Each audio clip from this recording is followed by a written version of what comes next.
Salut à tous, très heureuse de vous retrouver pour cette autre édition de la revue de presse sur JDC Plus TV. Nous sommes le lundi 14 juin 2021. Plusieurs sujets sont relayés par la presse en kiosque ce jour.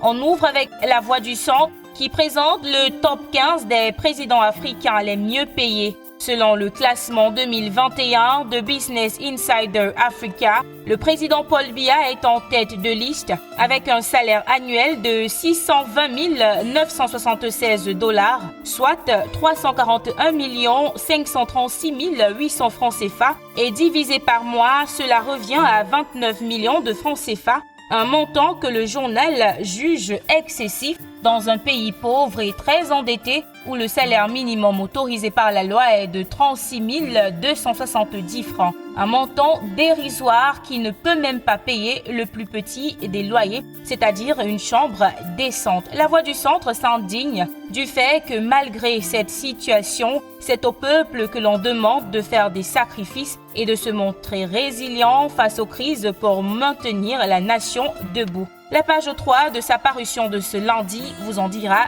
davantage.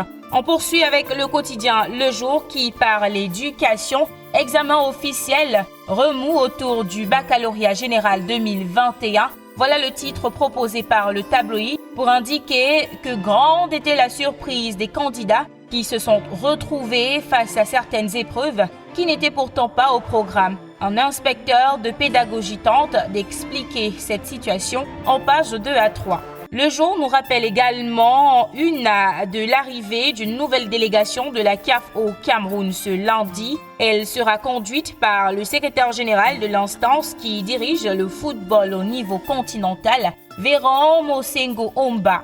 Direction l'Assemblée nationale à présent avec pour guide Mutation, qui nous fait savoir que la loi des finances récemment modifiée est passée par une adoption difficile.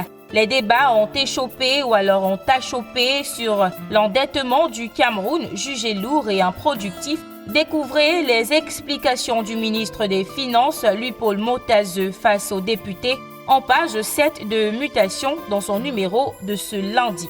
On apprend également de Mutation que Joshua aussi a échappé au 8.2 du SDF dans l'affaire d'indiscipline qui l'opposait à l'honorable Jean-Michel Nilthieu. Selon Défi Actuel qui relaie la même information en pied de une, le National Executive Committee du parti a désavoué ce dernier lors d'une réunion prévue pour tabler sur la situation disciplinaire de l'honorable Joshua aussi. Le parti a botté en touche la demande d'exclusion formulée par le président régional du littoral. Pour plus de précision, lire la page 9 de Défi Actuel, parution de ce lundi. On revient sur la grande une du journal où il relaie les propositions faites par l'ingénieur financier Babi Sakana au sujet d'une nouvelle monnaie en zone CEMAC. Dans une correspondance adressée au chef d'État de l'Afrique centrale, le dirigeant du cabinet Prescriptor met en exergue l'inefficience économique et politique de la coopération monétaire avec la France.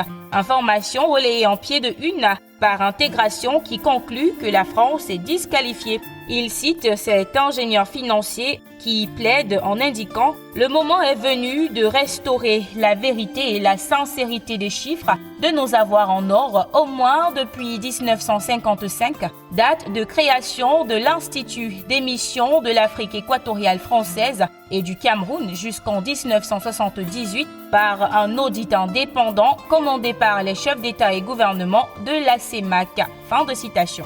Cameroun, gouverné sur haute instruction, c'est le titre proposé par Repère dans sa parution de ce lundi. Il souligne que le président de la République tient rarement des conseils de ministres pour donner directement ses instructions aux membres du gouvernement, transformant ainsi son principal collaborateur, le secrétaire général à la présidence de la République, Ferdinand Gongo, en courroie de transmission. Selon le journal, certains d'entre eux rechignent à les mettre en œuvre, y voyant plutôt une initiative personnelle de ce dernier. Les explications de Repère sont à lire en page 3. Pour se dire au revoir, prenons le quotidien national bilingue qui s'intéresse particulièrement aux attentes des populations du Nord-Ouest et du Sud-Ouest avec la nomination de 2 Public Independent Conciliators qui devront assurer l'effectivité du statut spécial accordé aux deux régions. Le journal, qui a sillonné les artères de ces deux villes,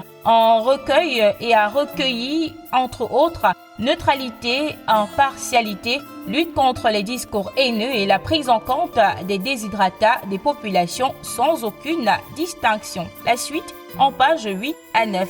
Et voilà qui vient mettre un terme à cette édition de la revue de presse sur JDC Plus TV. Merci d'avoir regardé. À demain.